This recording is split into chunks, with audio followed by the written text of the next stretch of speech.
எனக்கு அருணனை ரொம்ப நாள் பழக்கம். அருணன் வந்து கூழாங்கலுக்கே பெரிய சப்போர்ட் இருந்தது. கொட்டுக்காளிக்கு பெரிய ஒரு பில்லரா இருந்தாரு.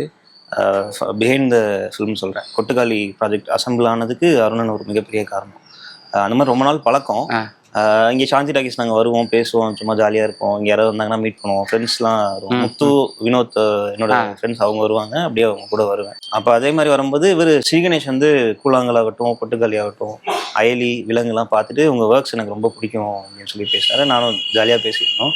அப்போ ஒரு ப்ராஜெக்ட் இங்கே அசம்பிள் ஆகுதுனப்போ நான் அவர்கிட்ட சும்மா நானாக தான் கேட்டேன். ஜென்ரலாக நீங்கள் சப்போஸ் ஒரு வேளை உங்களுக்கு வந்து எடிட் பண்ண உங்கள் டீமில் வேகன்சி இருந்துச்சுன்னா சொல்லுங்கள் பிரதர், நம்ம ஒர்க் பண்ணலாம் அப்படின்னு தான் நான் கேட்டேன். அப்புறம் அவருமே உடனே பிரதர் என்ன நம்ம கண்டிப்பாக ஒர்க் பண்ணலாம் அப்படின்னு சொல்லி கதை சொன்னார். கதை சொன்னோன்னே எனக்கு ரொம்ப பிடிச்சிருந்தது. கேட்ட உடனே எனக்கு என்ன ஃபஸ்ட் ஒன்றுச்சுன்னா, என்னோட கெரியரில் இது ஒரு முக்கியமான படமாக இருக்கும். ஸோ அது எனக்கு சேலஞ்சிங்காகவும் இருந்துச்சு. ஸோ நம்மளோட இன்புட்ஸ் ஆகட்டும், நம்ம இந்த படத்தை ரெஸ்பான்சிபிளாக எடுத்து ப்ரெசென்ட் பண்ணுறதாகட்டும், அது நம்ம இன்னும் கூடுதலாக பண்ணணும், பொறுப்பாக பண்ணணும்னு தோணுச்சு. ஸோ அப்படியே அந்த ஜேர்னி ஸ்டார்ட் ஆச்சு.